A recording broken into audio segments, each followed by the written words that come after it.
Focus talking, top rope walking, ultimate Xing, serious flexing, never be vague with your boy Craig, and opinion mixing from Pete to Nixon, keep doing things in an impactful way, bloody nonsense as the Brits say, talking bloody nonsense.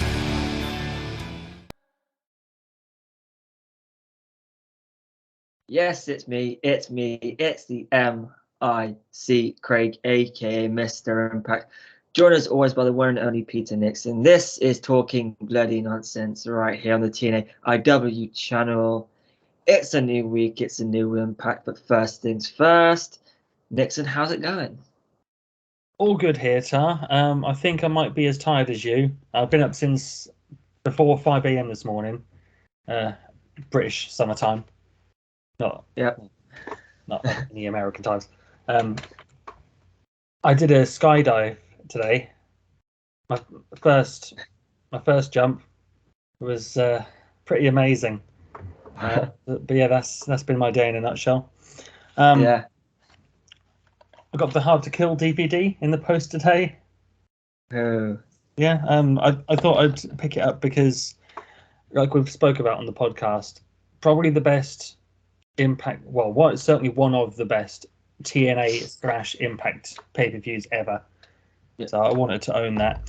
Also, I have a lead on the TNA Battle, the Impact Wrestling Bound for Glory 2018 DVD. Oh. If it's legit, which I'm 99% sure it is, it's in the post now from America. So as soon as I have it, you guys will be the first to know. Yeah, any time will tell. Yeah. So, yeah, as Nixon mentioned, very tired, been out with other families for a couple of days. I also picked up a DVD today, but I don't have it with me, but it's TNA Best of Tag Teams from like 2005, Part 1. Oh, yeah. Features LAX and AMW versus Triple X, LAX versus whoever. So £8 from CX, can't go wrong. No, you can't go wrong. I used to own that DVD. Is it the one with LAX with Conan on the cover? Okay, yeah. I used to own that DVD. I went through a phase of trading in all my DVDs when things started going digital, and I've just kept the ones, like the Bound for Glory collection. Yeah, that's fair. But we're not here to talk about DVDs, we're here to talk about Impact. And without any further ado, let's get into today's main headline. Eric Young in the main event of Slammiversary. It received, from the Impact faithful, received positive reaction, but from, I guess, people who maybe don't watch it as regularly or just seem to be confused, a lot of negative reaction asking why Eric Young was in the main event after he lost the tag titles and he hasn't really done a lot in Impact since returning, blah, blah, blah, blah. It's an interesting reaction, considering it's Eric Young. What was your take on that? Because it's I understand the side of the people saying, "Oh, Eric Young just lost," but it's Eric Young. What's your take on it? I don't know where this has all come from. He's one of the best wrestlers in the world. When I say best wrestlers in the world, I mean he can do every style. He can do comedy, strong style. He can high fly. He can brawl. He can technically wrestle. He can do everything. He's such a great utility player for Impact Wrestling. Also, former 2-time world champion. So when Eric Young won the gauntlet, I was fine with it. He's a TNA original in the main event of Impact's 20th anniversary. It makes all the sense in the world. And Eric Young versus Josh Alexander is going to be a fantastic match. Do I think Eric Young's going to win the championship? No, I don't. But I think Jeff said it best on the Mothership on Sunday. Do you go to a Batman movie expecting Batman to die, expecting Joker to win. You don't. You know the outcome. Does it mean you enjoy? Does it mean you don't enjoy the film? Of course not. Of course you enjoy it. Right. So yeah, it's going to be a fantastic match. A little bit predictable, but that doesn't bother me. I'm absolutely fine with Eric Young challenging for the world title on Impact, arguably Impact's most important pay-per-view ever. Yes, it's Eric Young. I've said it out here so many times, and Eric Young has done it all and can do it all. Every character you can possibly imagine, Eric Young has portrayed and portrayed with success. With every character he's played, he's been a champion with. Even the World Elite, he was television global champion, whatever it was at the time. I mean, when you go, I said it before on Twitter, and this Slammiversary is going to be very, nostalgia heavy, because it's the 20-year anniversary. This is for the fans who've been there either from the beginning or stuck with them properly and have learned the history, have learned what TNA was all about. Eric Young is a TNA original. Yeah, he may not have been there from day one, but he is a TNA original. And the fact that the IWC is just in a state anyway, like it's a mess, you know. But the fact Eric Young is in the main event, yes, it's slightly predictable, but it doesn't change the fact this match is going to be a banger. And it really helps put Josh Alexander over as a legitimate world champion. He's beaten Moose, he's beaten Ishii, and now he's going to beat Eric Young.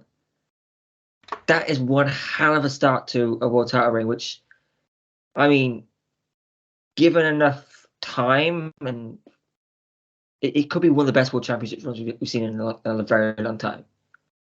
Josh, obviously, of course, there's no inside information here, but I can see Josh going and beating Bobby Roode's world title record.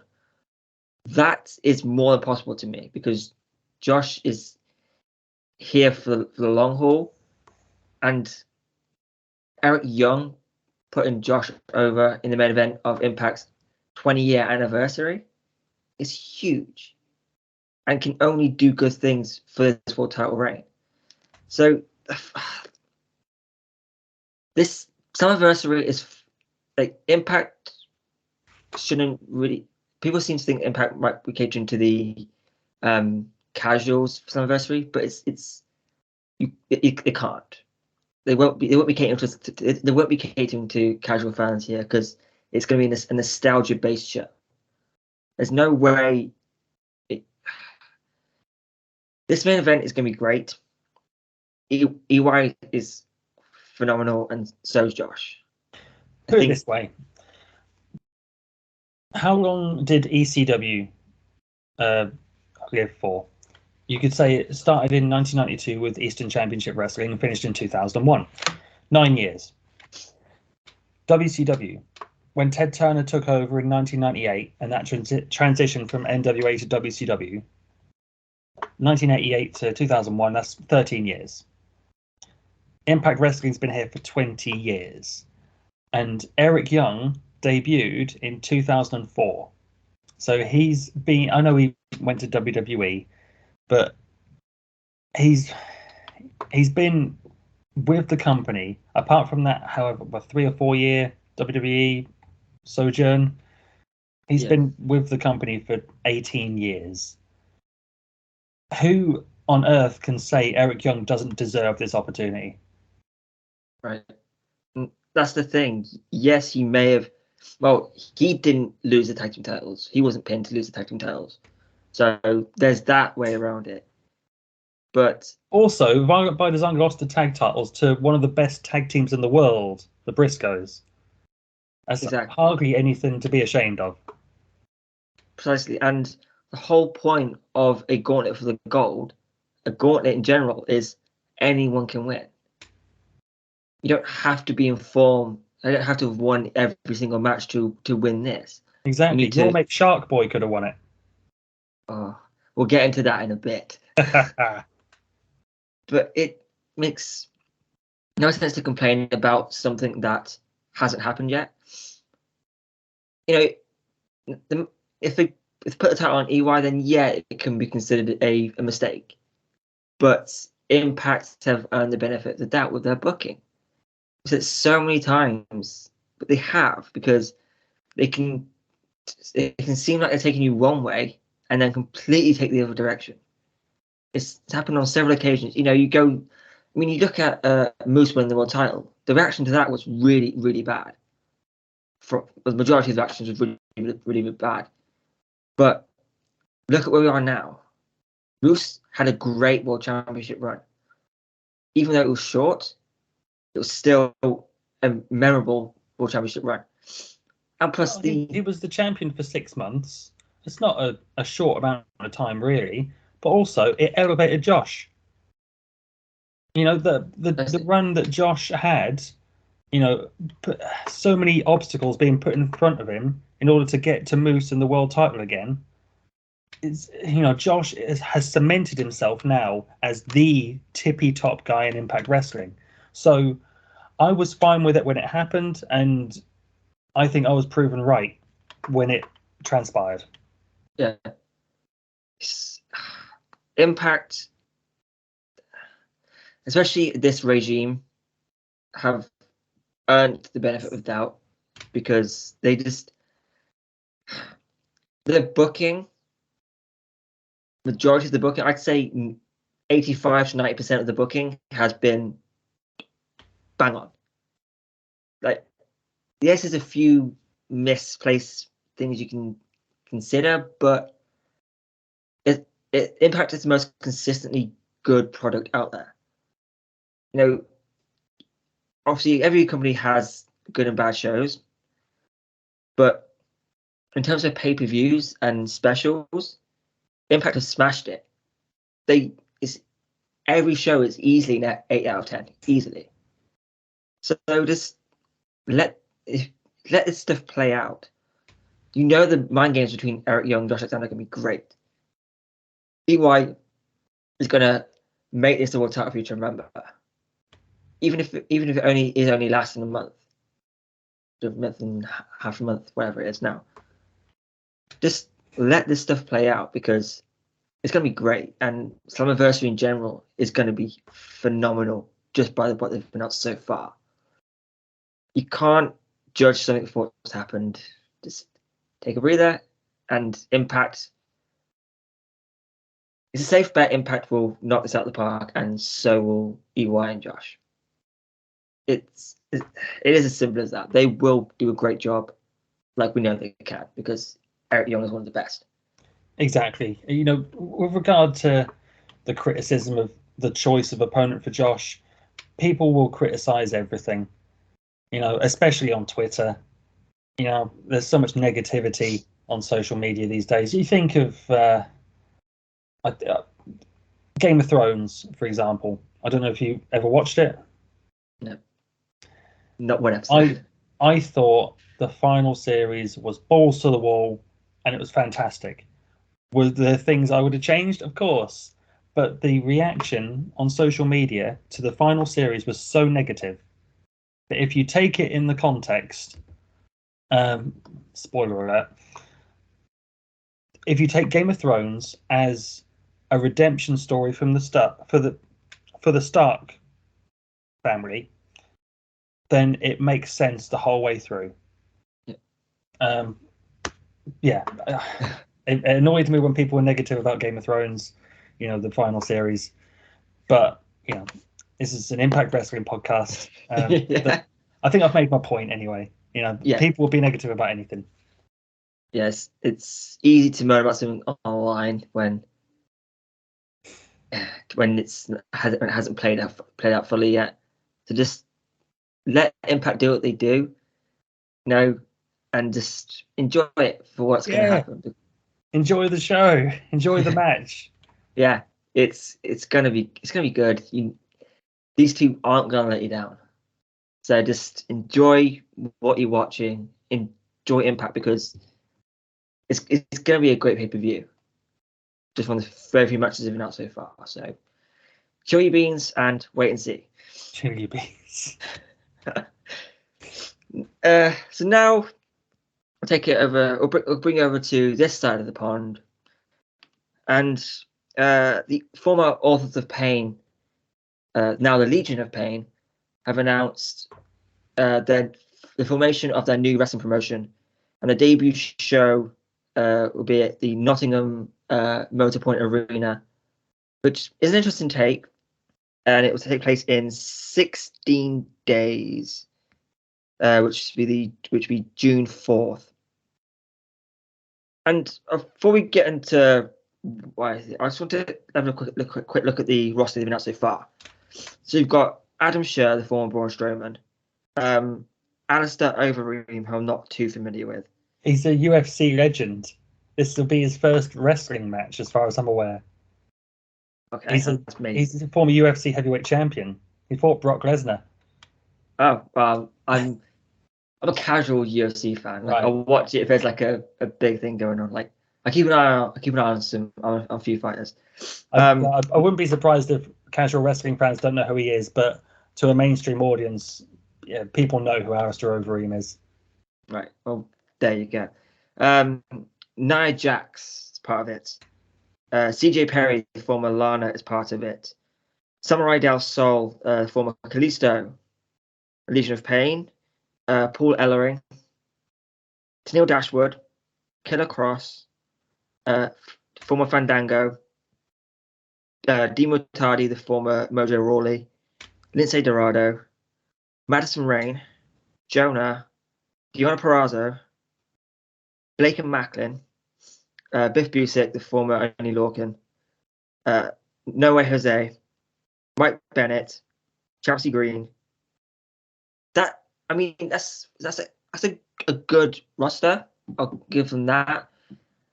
But there's a lot of Impact talent on that card. Current Impact talent as well. I mean, Don Purrazzo is former Knockouts champion. The current Knockouts tag team champions will be on this show. And there's a link a while back for AOP potentially coming into Impact. Like it's been talked about amongst Impact for quite some time. But what's your take on that? Because even though it's a UK, I'm assuming it's going to be UK based promotion, from what I can gather, because it's WES UK fight card. And I mean, the card looks stacked. They've already got they're introducing women's tag team championships from the very beginning, with the Influence taking on Deonna Purrazzo and Chelsea Green. So the card looks stacked. The pre-show is Fandango versus No Way Jose, which that should be a fun one, at least. But what's your take on it? Because it seems like Madison Rain doesn't necessarily take a lot of independent bookings. The fact that she's come over to the UK for the AOP, who she's never worked with properly, I'm guessing. No, I'm not obviously not. I haven't gone too deep into the history of it, but I mean, yeah. Do you think there is some sort of agreement in place with WES, World Wrestling Entertainment Series? Do you think there is something there? I mean, it seems more than possible with the talent they've already announced for it. Mike Bennett, I'm not sure where he stands, but what's your take on all this? I think there could be some sort of working relationship, only in that the Authors of Pain, who are running this show, aren't they? The Legion. It's their company. A working relationship in that they will bring these Impact wrestlers over to the UK for this show, and then the Authors of Pain will start working for Impact Wrestling. I don't think there'll be a working relationship between the two companies. If that makes sense. I was chatting to Alec Burnett, the Booker Man, DOA, friend of the show, about this show that's coming up June 4th in Nottingham. It's a good card, but there's nothing that jumps out at me like, oh, I need to be at this show at this arena. Yeah. And especially in the current economical climate, I can't see people going out for this show. I can't see it drawing well. That's my feeling. I hope I eat my words. I hope it does fantastic, but I just can't see it. If people in the US or around the world who are watching this, if you don't know what's going on in the UK, inflation and people's living costs have gone right up. Bills have increased by double on most things like utilities. Yeah. So people aren't in a position where they can pay for luxuries like live events, live entertainment. So yeah, it's bad timing. I hope the show does well, but I just can't see it performing well, especially in an arena. If they'd have booked a slightly smaller venue, maybe 1,000, 2,000 capacity, then it would have been more respectable. Yeah, that's my take on the WES show. I hope we do get the Authors of Pain pop up in Impact Wrestling. I think they'll be a cool addition to the tag team roster. I completely agree, and I also agree in the sense that with saying feelings on the show not doing particularly well. I mean, you look at that roster. It's a good roster. I mean, obviously there are a few. I can't imagine Nia Jax getting a particularly good reaction when she comes over. Obviously I don't want to get too political, but does the UK require a vaccination? Because now I don't know what's going on anymore. It's all so confusing over here. A lot of countries do. UK is not one of them. Okay, well, so there's that. But also mention that using an arena is a risk for your first show. Yes, you have a decent roster with some big names on there, but I mean, that's I'm looking the at key ticket word, prices isn't it? now. Decent. It's a decent roster. Yeah, they're all good workers. They're not huge names. Right. It's gonna be airing live on Fight TV, which cool. Get out there, awesome. That will probably do better than the venue. Yeah, 100%. I mean, I'm looking at ticket prices here. I mean, the VIP meet and greet includes ringside seats, free signed merchandise, and some of your favorite meet and greets with some of your favorite superstars. It's £320. £320. Yeah, the cheapest ticket, which is right in the nosebleeds, is £30.95. That's the bare minimum. Then it goes up to a section floor seat is £145.50. So buy the cheapest ticket. If you're going, buy the cheapest ticket. The likelihood is you'll be upgraded. Yeah, it's unfortunate because I'm all for new promotions starting up, and particularly coming to the UK.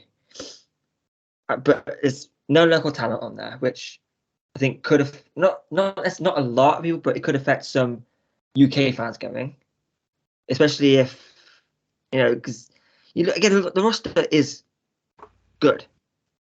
I looked at it this morning when I found out, 'cause I've been off Twitter for quite some time, for a couple of days, and I agree. I was looking at ticket prices, looking at who's there. Nothing, like I said, jumps out as I need to see that match. I mean, maybe I'd go to support the Impact talent, maybe, but I mean,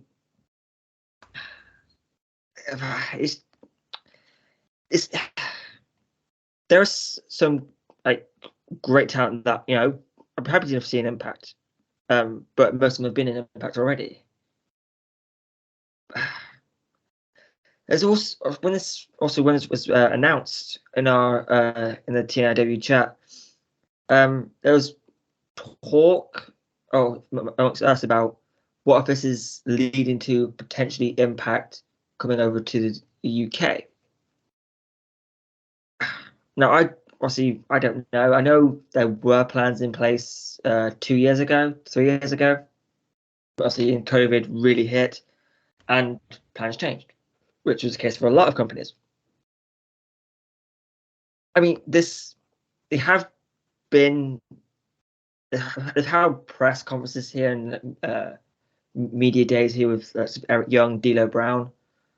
So maybe it is leading to something for Impact in the UK. But this WES, I hope they do well. I really do, because I want every wrestling company has the right to succeed, because especially over here with there are a lot of passionate fans who don't necessarily get a chance to see some people on this card. And there are some there's former world champions, United States champions on here, tag team champions. So it should do well in theory, but that's just a lot of people who in WWE weren't treated well, which is on WWE at that point, because there's some talent here. I hope it does well. I really do, but I just don't know. Just to put it in perspective, we're recording on Wednesday, as we usually do. The tickets for WWE's Clash at the Castle went on sale today at the big stadium in Cardiff. Yeah, the Principality. Yes, there you go. And tickets are very, very expensive. You're looking at more than WrestleMania for even an okay seat. So, as expected, with these prices in this economical climate, tickets have not sold well on the first day. And it's just a thing that we need to ride out as live entertainers. If I can peel back the curtain a little bit, the shows that I've been advertised for, the shows that I'm in the know about, aren't doing well either. It's just a thing. We'll get through it. Things will get better. But right now, people don't have the moolah to be spending, especially on, something so expensive as a Clash at the Castle. So, yeah, as I say, we'll get through it. But right now, it's not a good time. No, it is unfortunate, but yeah, there is a cost of living crisis over here, and I mean, I go to Kamikaze. I haven't missed a show this year, fortunately, but usually they sell out the venue, and it's like maybe 4 or 5 rows of chairs. Past 3 events, there's been 3 rows of chairs. So it's happening across the board, but people are still going. But to run an arena for your first show is taking a risk. I hope it pays off for them. I really do. But I guess only time can tell on that one. But I'm debating whether or not I'm going on or not, because going on to Nottingham is be a difficult trip, especially on a Saturday. Yes, on Saturday. But it's soon. It's like in 2 weeks' time. Yeah. They have not left much time for people to gather funds and get their tickets, and not a lot of time for them to advertise the show either. That's it. The website, on the website now, and it looks good. It's a good setup website. It's easy to get through it, in terms of accepting tickets.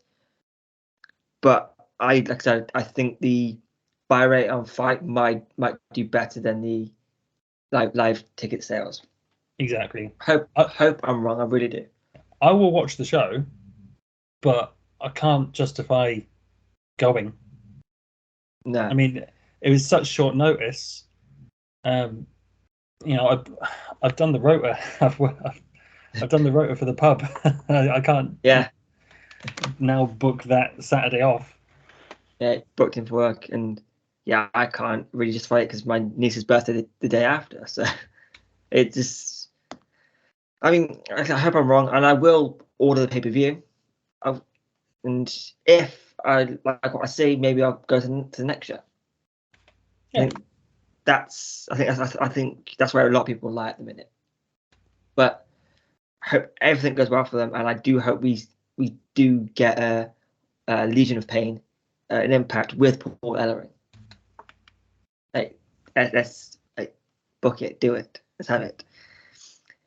Now we'll move on to the preview, and yes, you will get a review this time.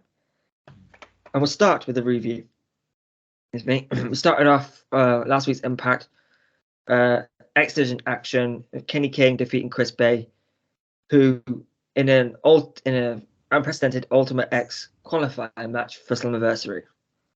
Then we had the Influence Neil Dashwood, Madison Rain retain the Knockouts Tag Team Championships over Divalicious, Alicia Edwards, and Giselle Shaw to retain the Knockouts Tag Team titles. Gail Kim had an announcement, and it's going to be at Slammiversary, a Queen of the Mountain match for the Knockouts World Championship. In tag team action, the world champion Josh Alexander and the former challenger Ishii defeated the Bullet Club's Jay White and Al Phantasmo. And the main event was the Gauntlet for the Gold, with Eric Young defeating Chris Sabin in the final two, in the pinfall, to win the match and go on to the main event of Slammiversary. The Gauntlet filled up pretty well. I'll get into my feelings on it in a bit, but what do you think of the Kenny King Chris Bay match? Well, the show as a whole was really well paced and just a fantastic wrestling TV show. Really enjoyed it. I thought Kenny King and Chris Bay had a good match. Chris Bay ate the pin again, as he always seems to. I've got no issue with Kenny King winning and advancing to Ultimate X, but is Chris Bay the right person to put Kenny King over on? Yeah. Honor No More seemed to be on a roll in matches against Bullet Club, so I guess that's part of the grander scheme of this storytelling arc. Big picture. Yeah.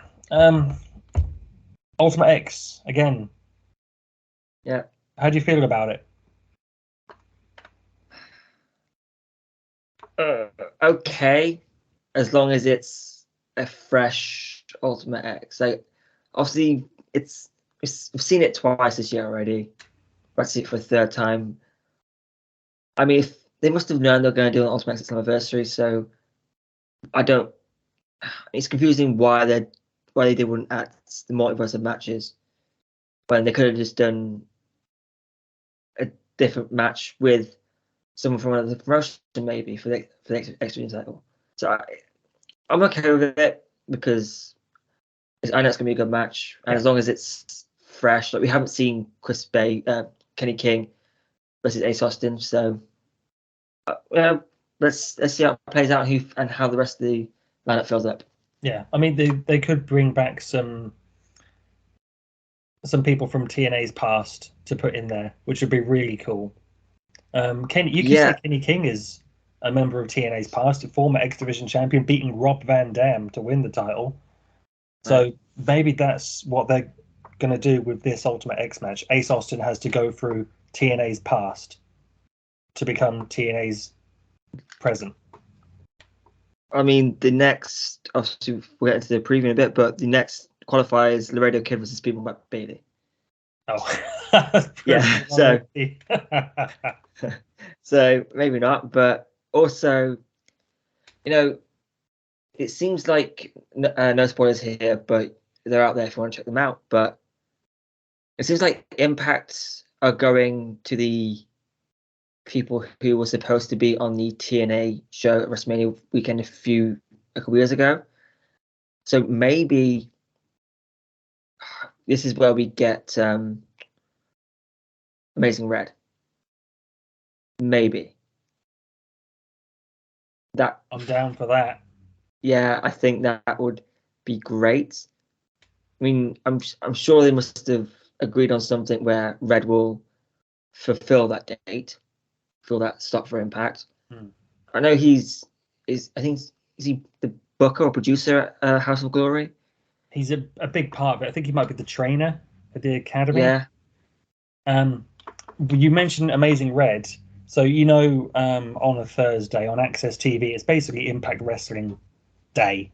They do so many chunks of Impact Wrestling program in a row, and then follow it up with New Japan. They did Impact in 60, I think they call it, Best of Amazing Red, and they put it on YouTube as well. So yeah, interesting timing.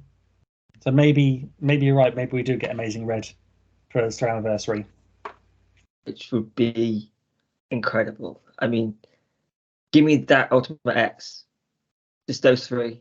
Give me that. That I'm happy. And also, Ace is killing it in the Best of Super Juniors at the minute. I saw that. He's is he winning his bracket? I think he's close to the top of Block A. I'm not sure exactly where. I haven't been that up to date on it because it's on at like 9 a.m. every day, so it's difficult to keep up on it. But he's close to the top of Block A. So, and I think the next couple of weeks he faces Ishimori.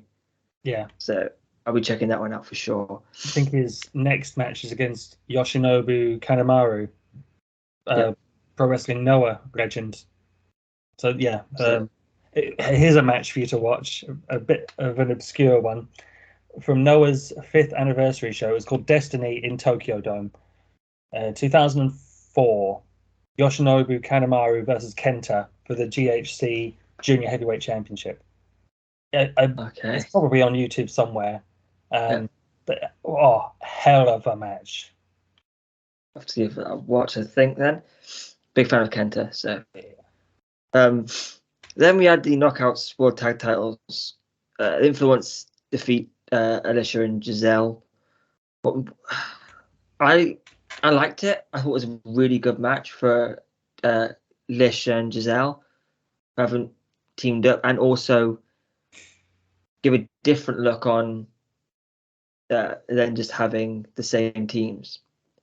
Although it's another thrown together team for the division, I wouldn't mind if this one works out a bit on a bit more permanent basis. By proxy of the fact they lost in their first match as a team, I think we've already seen the last of Diva-licious, I'm afraid. Yeah. I think what they might do is have Giselle Shaw try out different tag team partners in pursuit of the Knockouts tag team titles. Maybe at some point going back to Lady Frost and giving those two a run with the belts at some point. Yeah, I know that's something Max and Jeff have been talking about for quite some time. So maybe this is what happens. But I guess it's mainly for me probably just wanting to see Lish have a bit more success. Like, she does her job well. She does the job well. Yeah. So I remember when she last won a match. Yeah, it's been. I think it was a mixed tag match, and I don't think she picked up the pen. Or probably on BTR or something. Let me just say about Alicia Edwards. I don't think she's the best worker in the world, but just from what she posts on Twitter, she's obviously a positive person to have in that locker room. So if I were drafting my Dream Impact roster, which we have done, but just for that alone, I would keep Lish on the roster for sure. Definitely. I mean, from what I can gather, like Lish is kind of a locker room leader in some sense. You know, she's been around longer than most people think, and she knows what she's doing. But yeah, she's in terms of work, she's not the best, but she knows what she's doing, and she can do it well. So yeah, exactly. I think Lish is great and definitely has earned at least one run with the Knockouts tag titles. I think she should be champion at some point, and probably the tag titles are probably the best way to do that. But should a championship belt be used purely as a token of appreciation? Yeah, that's the thing. She's been there since 2016. She first came in with the Eddie Davey feud, and has been around since. Again, hasn't really had a lot to do in terms of storyline, unless it involves Eddie having some sort of breakdown or Eddie turning heel. Yeah. Or Eddie, it usually involves an Eddie feud. Yeah, poor Lish, she's basically purely been linked to her husband. Yeah, and that's wrong in my opinion. She's her own wrestler. She can stand on her own 2 feet. Yeah, for sure. But I would want to see Giselle and Lish as given a chance as a team. I hope this isn't over and done, but I guess we'll soon see. Yes. So we'll get into the Queen of the Mountain a bit more detail in the final 10. But yeah, what did you think of the announcement? Obviously, I mean, it was Alec predicted it, so yeah, he got it spot on, didn't he? I think it's a great idea. We've already had Knockouts Ultimate X this year, so Knockouts Queen of the Mountain is the next logical step. Yeah. And I mean, I would have, like we talked about, I would have booked a King of the Mountain match for Slammiversary because of the nostalgia.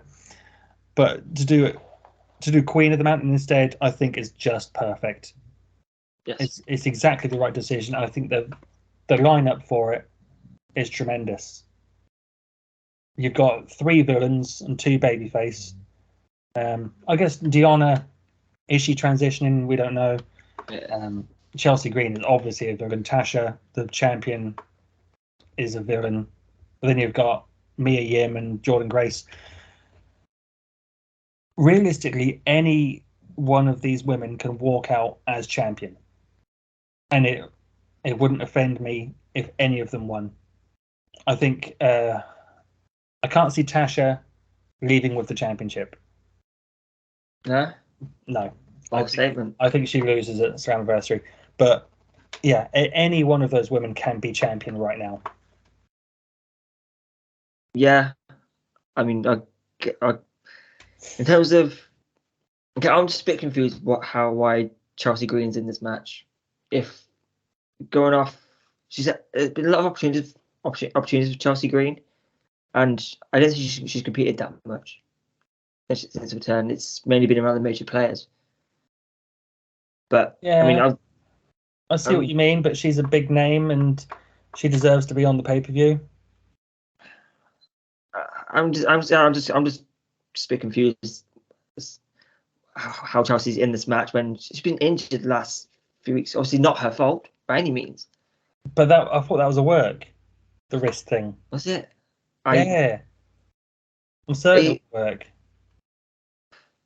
To try and get one over on Jordan and W. Morrissey. I mean, she's won the cast like a dozen times since she's been back, so I've lost track, but probably was. Yeah, it was to get one over on Mickie James. Yes, the rematch against Tasha. Cast. Yeah, she pulled a bubble and then hit with the cast. Good reference. Yeah, a little throwback for everyone there. You.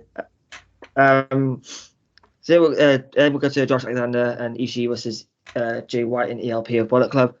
Great match. Really enjoyed it. Yeah. What else is there to say about it? It was a great match. Good to see the world champion looking strong against Bullet Club, leading into the gauntlet for the gold match to determine Josh's challenger. for the pay-per-view. Yeah, made a lot of sense. Great match. Cool to see, the two opponents from Under Siege, Josh and Ishii, as a team.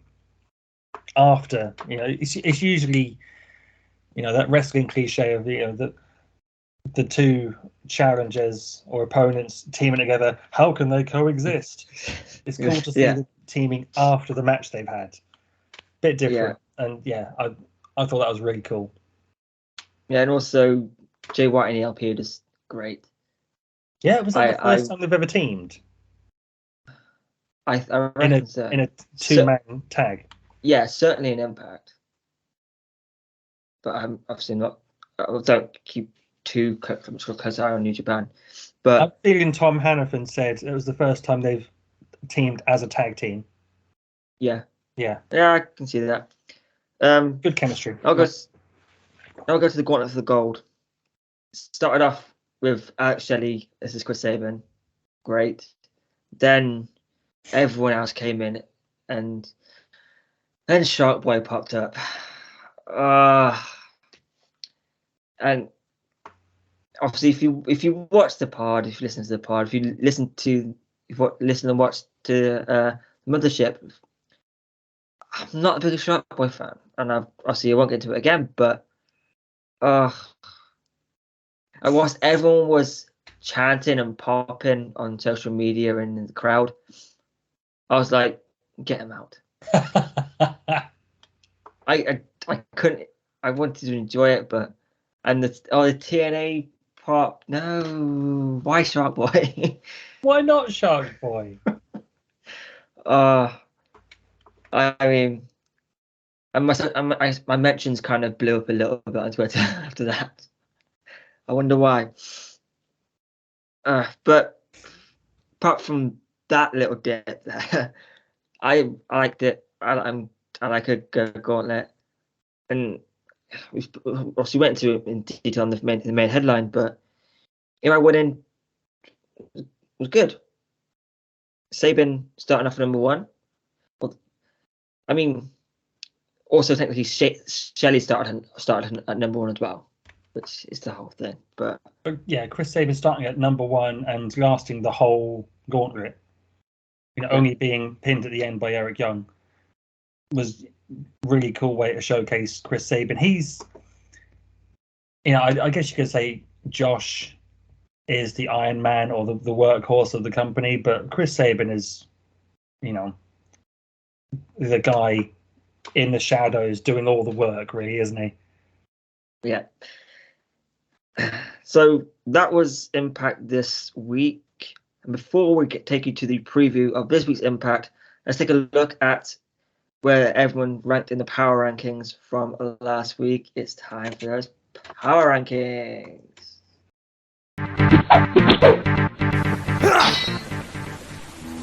Number 10, Sami Callihan. Number 9, Tag Team Champions, The Briscoes. Number 8, Tag Team Champions, The Influence. Number 7, The Stone Pitbull, Ishii. Number 6, Chris Sabin. Number 5, X Division Champion, Ace Austin. Number 4, Kenny King and Honor No More.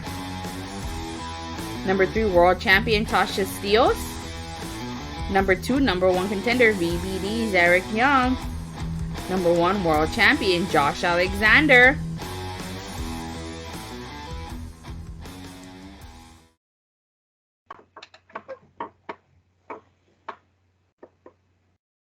And we're back.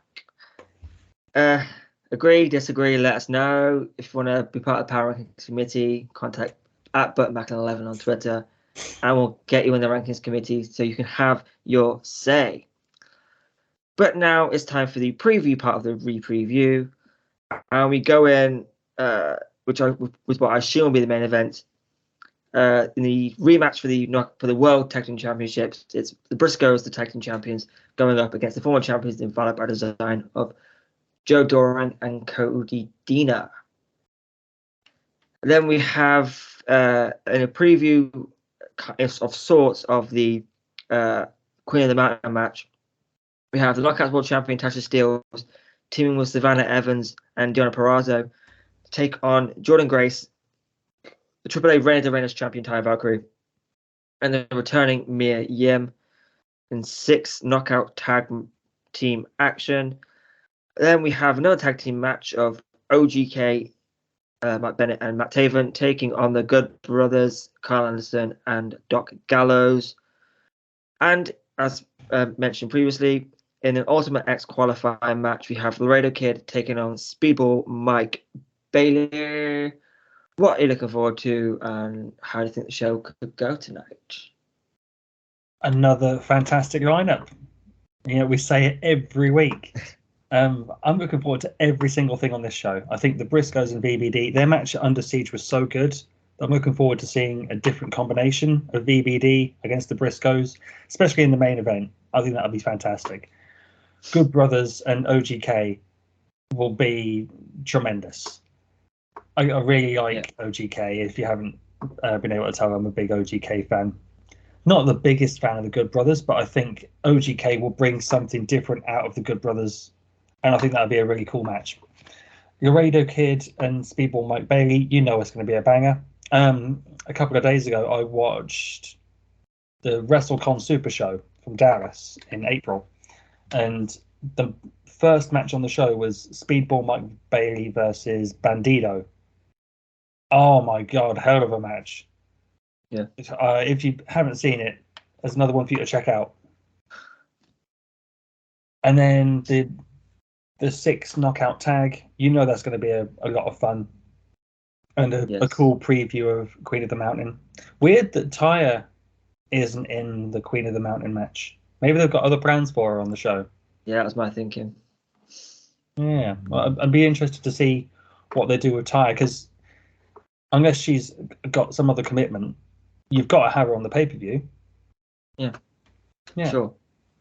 That's my take on Impact this week. It's going to be a hell of a show. Yeah. And my match I'm really looking forward to is Laredo Kid versus Mike Bailey, because I'm a big Mike Bailey fan. I think he's incredible, and will only be a matter of time before he is X Division champion. Maybe it does happen at Slammiversary. I think that's the safe bet. I think you might be right there, Craig.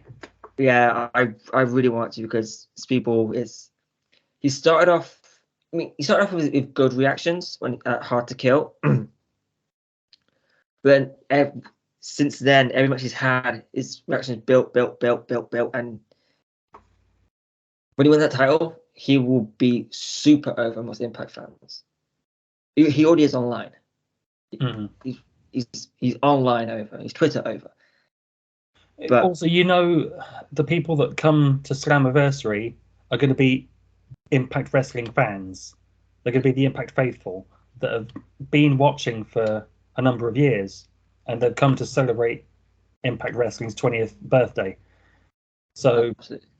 Yeah, I think they will be into Speedball Mike Bailey. It'll be the perfect opportunity, the perfect time to put the championship on him. Yes, it's just be. The X Division, like we said before, is for a long time was Impact TNA's identity, and to have an Ultimate X, there will be, by the sounds of it, will be a lot of multi-person matches. I think the tag titles, again, I have seen a spoiler, but I won't reveal it in case anyone else has. I don't know how that was going to go down, maybe, but I think the tag title match will be multi-person. I don't know officially. I've seen something, but it doesn't necessarily include the tag division. I don't think it includes the tag division, but okay. Maybe it does, maybe it doesn't. I genuinely don't know. But I reckon we're getting several multi-person matches. But I think that's fine. As long as you've got that one singles showcase of Josh and Eric Young, you could have a whole card of multi-person matches to get as many people on this show as possible, because it's celebrating Impact Wrestling and celebrating the last 20 years. Yeah. So if it is a card of multi-person matches, I think that's fine. As Yeah. long as you've got 1 or 2 singles matches. Yep. That match. Yeah, just get him on. Yeah. Get him on. Even Shark Boy. Oh my god. Just as long I just don't want another fish market street fight. Right. Oh dear. I've started something. No, come on. That match was so entertaining. How can you Yeah. say that match wasn't entertaining?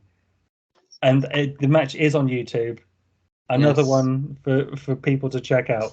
It's Team Yes. 3D versus Shark Boy and Curry Man in a fish market street fight from Destination X 2008, the Norfolk Scope, historic building. Bit where Bully Ray's got the massive fish and he's mimicking French kissing it. Absolutely Yes. hilarious. They're chucking fish into the crowd. They're chucking fish at the commentators.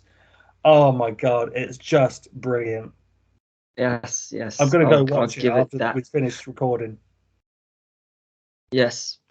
Maybe it's as a TNIW fan want, maybe it is a gimmick battle royal.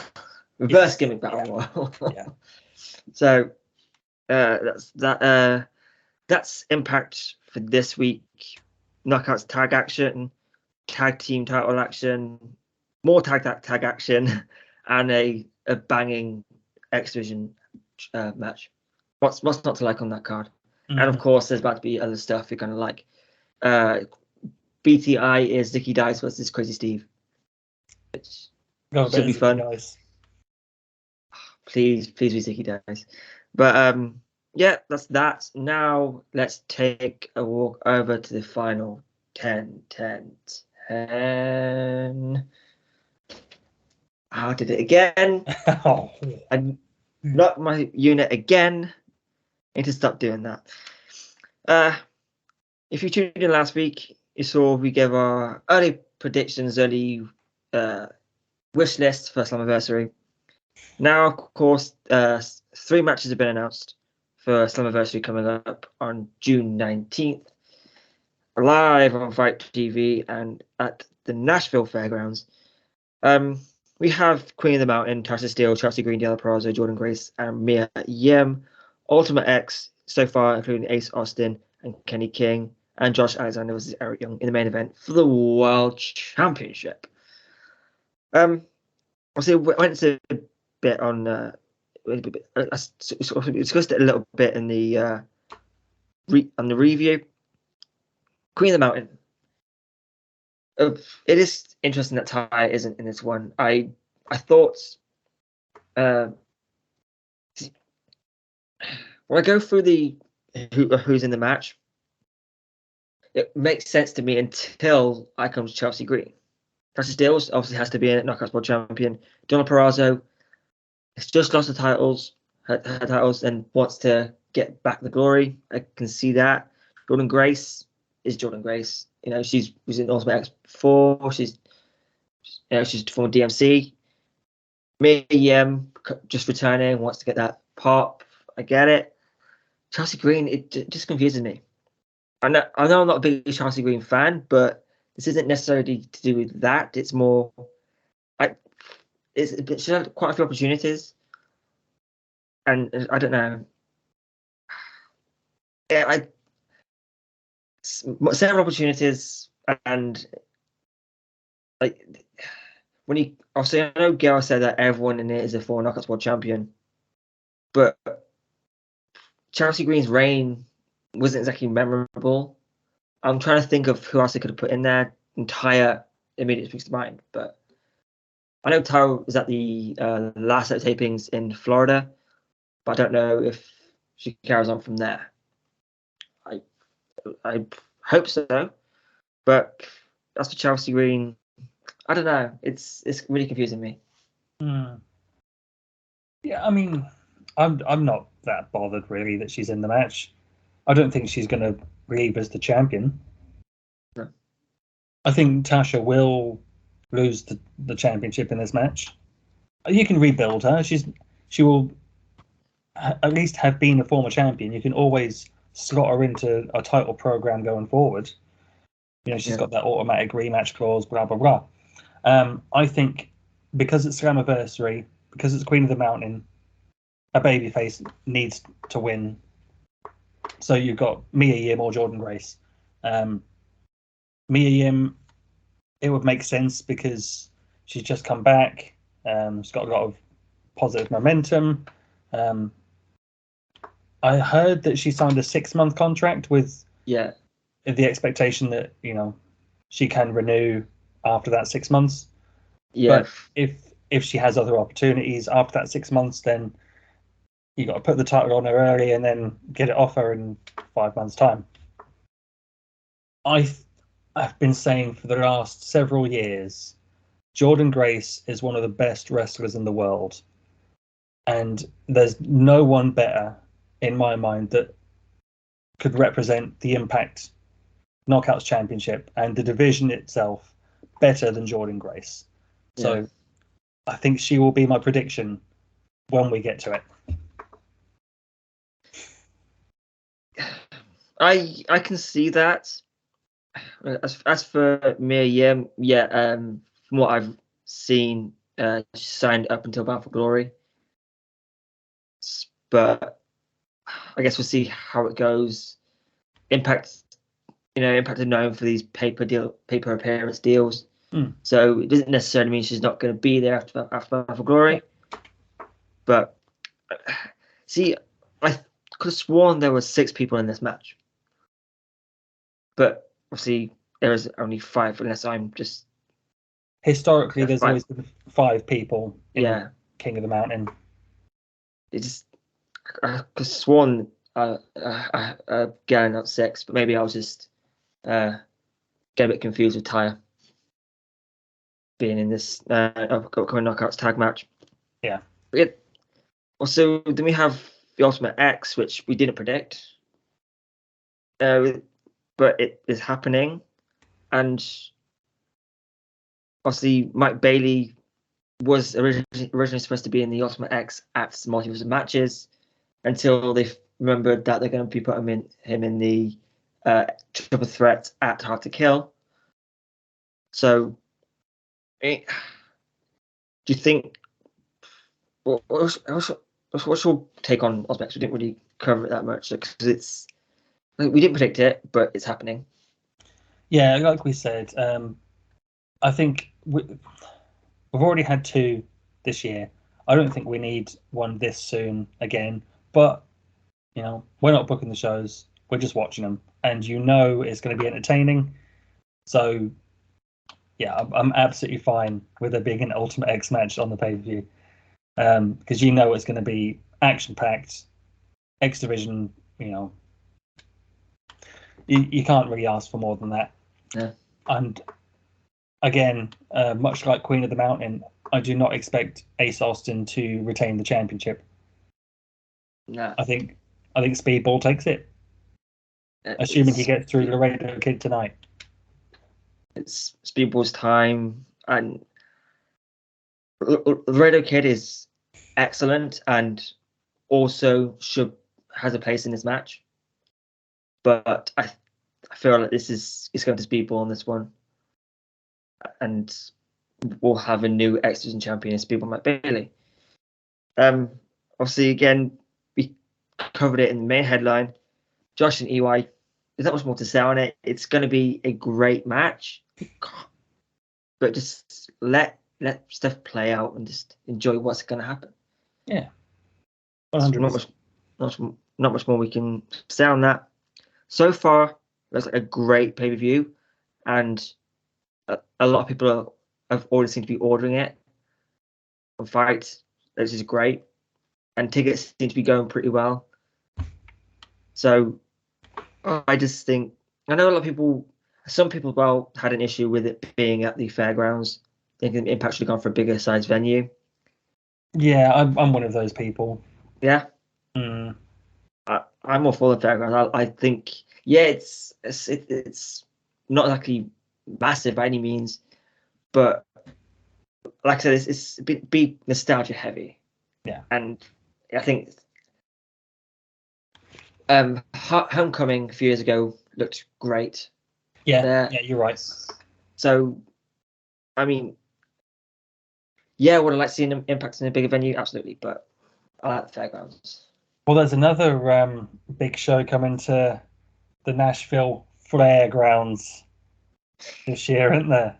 Yes. Yes. Do you want to talk about this or save it for next week? We've got a few minutes. We'll touch on it quickly. Yeah. Cool. Ric Flair announced returning to wrestling, but for Starcade. Yeah, Starcast. Starcast. Yeah, the Conrad Thompson project. Okay. Yes. Like, WCW on the brain a bit. But was rejected by Ricky Steamboat first. Well, Ricky Steamboat rejected the match. Oh, really? I didn't know that. Yeah, it was offered to Flair offered to Steamboat. Steamboat said no. I mean, he's 61, so I'm not surprised Steamboat said no. Probably could still carry a great match. Yeah. I think it needs to be a multi-man tag. Yeah. With Flair getting the hot tag and then chops all around and do his usual stuff.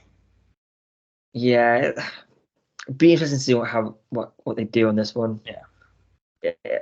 It's not going to be Ric Flair versus Sting, for example. Yeah. You know, Sting could carry Flair to a passable match. Yeah, that's the thing. When Flair announced on Twitter, and they revealed the video package, which is really well done. You know, revealing that it's going to be Ric Flair's last match at the fairgrounds in Nashville. All I could see in the comments was negativity, and that is so wrong.